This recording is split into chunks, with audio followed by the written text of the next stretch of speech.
ನಮಸ್ಕಾರ ವೀಕ್ಷಕರೇ, ನೀವು ನೋಡ್ತಾ ಇದ್ದೀರಾ ವಿಸ್ತಾರ ಮನಿ ಪ್ಲಸ್. ನಾನು ಕೇಶವ್ ಪ್ರಸಾದ್.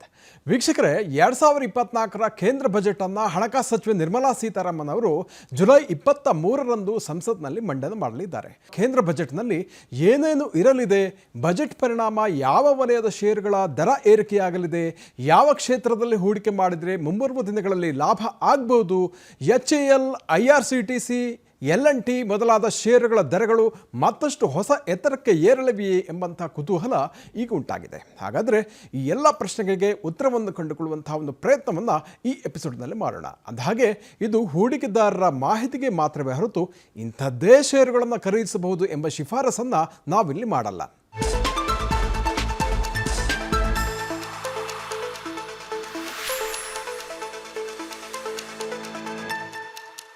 ಬಜೆಟ್ನಲ್ಲಿ ಏನೇನಿದೆ ಎಂಬುದು ಅದರ ಮಂಡನೆಯ ಬಳಿಕವಷ್ಟೇ ಜಗತ್ತಿಗೆ ಗೊತ್ತಾಗುತ್ತೆ. ಯಾಕಂದರೆ ಅದಕ್ಕೆ ಅದರದ್ದೇ ಆದಂತಹ ಗೌಪ್ಯತೆ ಇದೆ. ಹೀಗಿದ್ದರೂ ಕೇಂದ್ರ ಆಯವ್ಯಯ ಮಂಡನೆಗೆ ಮುನ್ನ ನಿರೀಕ್ಷೆಗಳು ಉಂಟಾಗುವುದು ಸಹಜ. ಜೊತೆಗೆ ಕೆಲವೊಂದು ಸೆಕ್ಟರ್ಗಳ ಸ್ಟಾಕ್ಗಳು ಗಮನ ಸೆಳೆಯುತ್ತೆ.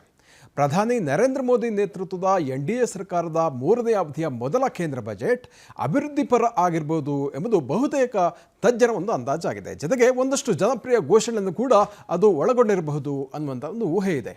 ಗ್ರಾಮೀಣ ಆರ್ಥಿಕತೆಗೆ ಉತ್ತೇಜನ ನೀಡಲು ಮತ್ತು ಕನ್ಸಂಪ್ಷನ್ ಅಥವಾ ಬಳಕೆಯನ್ನು ಪ್ರೋತ್ಸಾಹಿಸಲು ಬಜೆಟ್ ಆದ್ಯತೆ ನೀಡಬಹುದು ಅಂತ ಹೇಳಲಾಗ್ತಾ ಇದೆ.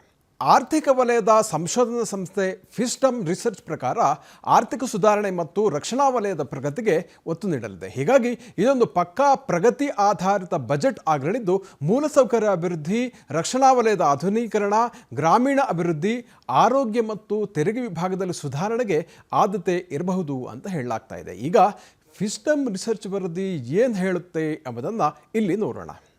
ಮೊದಲನೇದಾಗಿ ಫಿಸ್ಟಮ್ ರಿಸರ್ಚ್ ವರದಿಯ ಪ್ರಕಾರ ಕೇಂದ್ರ ಸರ್ಕಾರ ರೈಲ್ವೆ, ಗ್ರಾಮೀಣ ಅಭಿವೃದ್ಧಿ, ವಿದ್ಯುತ್ ಮತ್ತು ರಸ್ತೆಗಳ ಅಭಿವೃದ್ಧಿಗೆ ಬಜೆಟ್ನಲ್ಲಿ ಆದ್ಯತೆ ನೀಡುವಂಥ ಚಾನ್ಸ್ ಇದೆ. ಹೀಗಾಗಿ Larsen and Toubro, KNR constructions, PNC Infratech ಇತ್ಯಾದಿ ಷೇರುಗಳು ಈಗ ಗಮನ ಸೆಳೀತಾ ಇದೆ.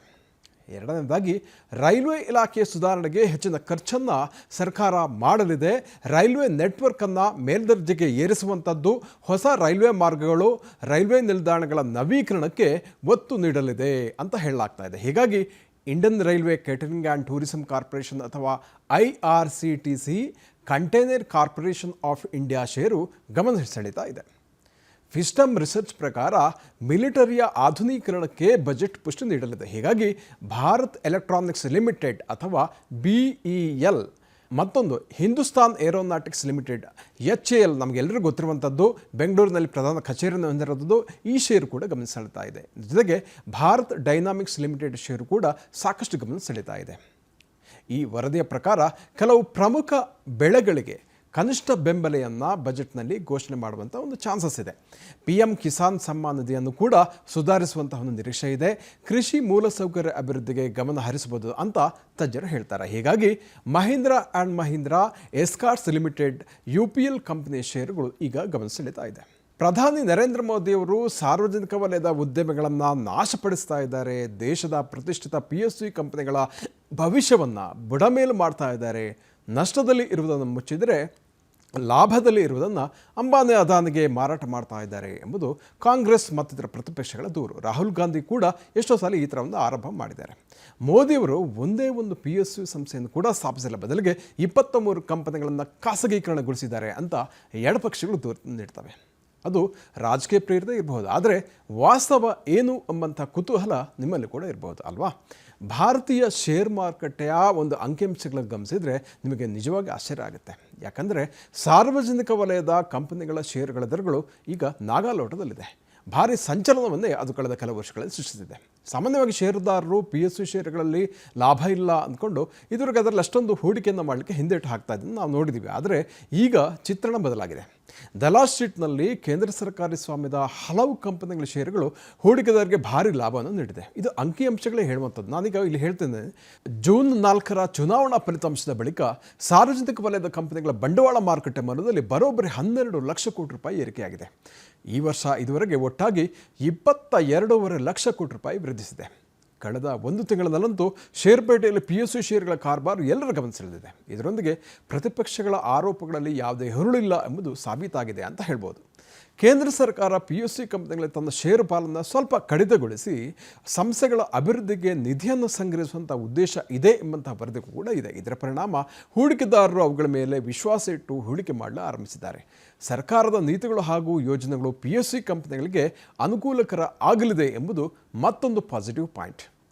2024 ಜುಲೈ 1ರಿಂದ Railway Vikas, Indian Renewable Shipping Corporation, Oil India, Cochin shipyard ಮುಂತಾದ ಸಾರ್ವಜನಿಕ ವಲಯದ ಕಂಪನಿಗಳ ಷೇರುಗಳ ದರವನ್ನು ನೋಡಿದರೆ 25%ದಿಂದ 50% ತನಕ ಏರಿಕೆಯಾಗಿರುವುದು ಗಮನಾರ್ಹ. 2024 ಮಾರ್ಚ್ ಅಂತ್ಯದ ವೇಳೆಗೆ ಕೇಂದ್ರ ಸರ್ಕಾರ 10 ಲಿಸ್ಟೆಡ್ ಕಂಪನಿಗಳಲ್ಲಿ 75%ಗೂ ಹೆಚ್ಚು ಷೇರು ಪಾಲನ್ನು ಒಳಗೊಂಡಿದೆ. ಅದರಲ್ಲಿ LIC, IRFC, ಯುಕೋ ಬ್ಯಾಂಕ್ ಕೂಡ ಸೇರಿದೆ.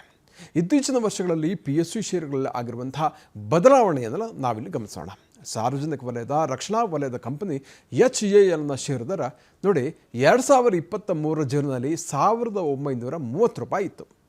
2024 ಜುಲೈ ವೇಳೆಗೆ $5,500 ಏರಿದೆ. IRFC ಷೇರು ದರ ಕೂಡ ಕಳೆದ ವರ್ಷ ಜುಲೈನಲ್ಲಿ ನೋಡಿ $33 ಇತ್ತು. ಈ ವರ್ಷ ಜುಲೈನಲ್ಲಿ $217 ಏರಿಕೆಯಾಗಿದೆ. ಹಣಕಾಸು ಸಚಿವೆ ನಿರ್ಮಲಾ ಸೀತಾರಾಮನ್ ಅವರ ಪ್ರಕಾರ ನರೇಂದ್ರ ಮೋದಿ ನೇತೃತ್ವದ NDA ಆಡಳಿತದಲ್ಲಿ ಎಲ್ಲ 81 ಲಿಸ್ಟೆಡ್ ಪಬ್ಲಿಕ್ ಸೆಕ್ಟರ್ ಕಂಪನಿಗಳ ಮಾರುಕಟ್ಟೆ ಮೌಲ್ಯದಲ್ಲಿ 225% ಬೆಳವಣಿಗೆಯಾಗಿದೆ. ನಿಫ್ಟಿ CPSE ಸೂಚ್ಯಂಕ ನಿಫ್ಟಿ 500 ಮತ್ತು ನಿಫ್ಟಿ 50 ಸೂಚ್ಯಂಕಗಳನ್ನು ಹಿಂದಿಕ್ಕಿದೆ. ಸಾರ್ವಜನಿಕ ವಲಯದ ಕಂಪನಿಗಳ ಮಾರುಕಟ್ಟೆ ಮೌಲ್ಯವನ್ನು ಇವಾಗ ನೋಡೋಣ. ಇದು ಕೋಟಿ ರೂಗಳಲ್ಲಿ ಇರುತ್ತೆ. ಹಿಂದೂಸ್ತಾನ್ ಏರೋನಾಟಿಕ್ಸ್ ಅಂದರೆ HAL ಅಂತ ನಾವು ಏನು ಹೇಳ್ತೀವಿ, ಅದರ ಮಾರುಕಟ್ಟೆ ಮೌಲ್ಯ $3,68,104 ಕೋಟಿ ಆಗಿದೆ.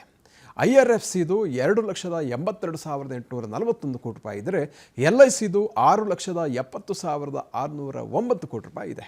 ಹಾಗೆಯೇ ರೈಲ್ವೆ ವಿಕಾಸ್ನದ್ದು $1,30,595 ಕೋಟಿ ಇದ್ದರೆ ಆಯಿಲ್ ಇಂಡಿಯಾದ್ದು $1,03,442 ಕೋಟಿ ಇದೆ. ಹಾಗೆಯೇ ಪವರ್ ಫೈನಾನ್ಸ್ ಕಾರ್ಪೊರೇಷನ್ದು $1,84,096 ಕೋಟಿ ಏರಿಕೆಯಾಗಿದೆ. ಇನ್ನು ಕೊಚ್ಚಿನ್ ಶಿಪ್ ಯಾರ್ಡ್ನದ್ದು $24,617 ಕೋಟಿ ಇದ್ದರೆ IREDAದು $77,744 ಕೋಟಿ, NHPCದು $1,16,342 ಕೋಟಿ ಹಾಗೂ BHELನದ್ದು $27,735 ಕೋಟಿ ಏರಿಕೆಯಾಗಿದೆ. ಹಾಗೆಯೇ ಗೇಲ್ನದ್ದು $1,55,976 ಕೋಟಿ ಏರಿಕೆಯಾಗಿದೆ. ಹೀಗಾಗಿ ದೇಶದ ಆರ್ಥಿಕ ಪ್ರಗತಿಯ ಪ್ರಯೋಜನವನ್ನು ಪಡೆಯಲಿಕ್ಕೆ ಜನ ಏನು ಮಾಡ್ಬೋದು? ಸಾರ್ವಜನಿಕ ಅಥವಾ ಖಾಸಗಿ ವಲಯದ ಉತ್ತಮ ಕಂಪನಿಗಳ ಬೆಳವಣಿಗೆಯನ್ನು ಗಮನಿಸಿ ಒಂದಷ್ಟು ಹೂಡಿಕೆಯನ್ನು ಮಾಡಬಹುದು. ಅದು ಹೇಗೆ? ಷೇರುಗಳನ್ನು ಕೊಳ್ಳಬಹುದು ಅಥವಾ ಮ್ಯೂಚುವಲ್ ಫಂಡ್ಗಳಲ್ಲಿ ಇನ್ವೆಸ್ಟ್ ಮಾಡಬಹುದು. ದೇಶದ ಆರ್ಥಿಕ ಪ್ರಗತಿಗೆ ಸರ್ಕಾರದ ಉಪಕ್ರಮಗಳು ಏನು ಎಂಬುದನ್ನು ಅರ್ಥಕೊಳ್ಳಿಕ್ಕೆ ಕೇಂದ್ರ ಬಜೆಟ್ ಸಹಕಾರ ಮಾಡುತ್ತೆ. ಹೀಗಾಗಿಯೇ ಎಲ್ಲರ ಬಜೆಟ್ ಮೇಲೆ ಒಂದು ಕುತೂಹಲದಿಂದ ಗಮನ ಇಡುವಂಥದ್ದು ಸಹಜ ಮತ್ತು ಅವಶ್ಯಕವಾಗಿ ಇದನ್ನು ಮಾಡಲೇಬೇಕು. ಷೇರುಗಳಲ್ಲಿ ಮತ್ತು ಮ್ಯೂಚುವಲ್ ಫಂಡ್, ಬಾಂಡ್ ಹಾಗೂ ETFಗಳಲ್ಲಿ ಇನ್ವೆಸ್ಟ್ ಮಾಡುವರಂತೂ ತಪ್ಪದೆ ಬಜೆಟನ್ನು ನೋಡಬೇಕಾಗುತ್ತೆ ಹಾಗೂ ಅದನ್ನು ಗಮನಿಸಿ ಅಲ್ಲಿ. ಯಾಕೆಂತಂದರೆ ಇದು ಅವರ ಆದಾಯದ ಮತ್ತೊಂದು ಮೂಲವನ್ನು ಸುಧಾರಿಸಲು ಬೇಕಾದಂತಹ ಒಳನೋಟವನ್ನು ಕೊಡುತ್ತೆ. ವೀಕ್ಷಕರೇ, ಇಂಥ ಮತ್ತಷ್ಟು ಉಪಯುಕ್ತ ಮಾಹಿತಿಗೆ ವಿಸ್ತಾರ ಮನಿ ಪ್ಲಸ್ ಯೂಟ್ಯೂಬ್ ಚಾನಲನ್ನು ವೀಕ್ಷಿಸಿ ಹಾಗೂ ಸಬ್ಸ್ಕ್ರೈಬ್ ಮಾಡಿ ಅಂತ ಈ ಮೂಲಕ ನಾನು ಕೇಳಿಕೊಳ್ತಾ ಇದ್ದೀನಿ. ವಂದನೆಗಳು. ಅನುಕ್ಷಣದ ಸುದ್ದಿಗಳಿಗಾಗಿ ವಿಸ್ತಾರ ನ್ಯೂಸ್ ಯೂಟ್ಯೂಬ್ ಚಾನಲ್ ಸಬ್ಸ್ಕ್ರೈಬ್ ಮಾಡಿ. ಹೊಸ ಸುದ್ದಿಗಳ ನೋಟಿಫಿಕೇಶನ್ಗಾಗಿ ಬೆಲ್ ಐಕಾನ್ ಕ್ಲಿಕ್ ಮಾಡಿ.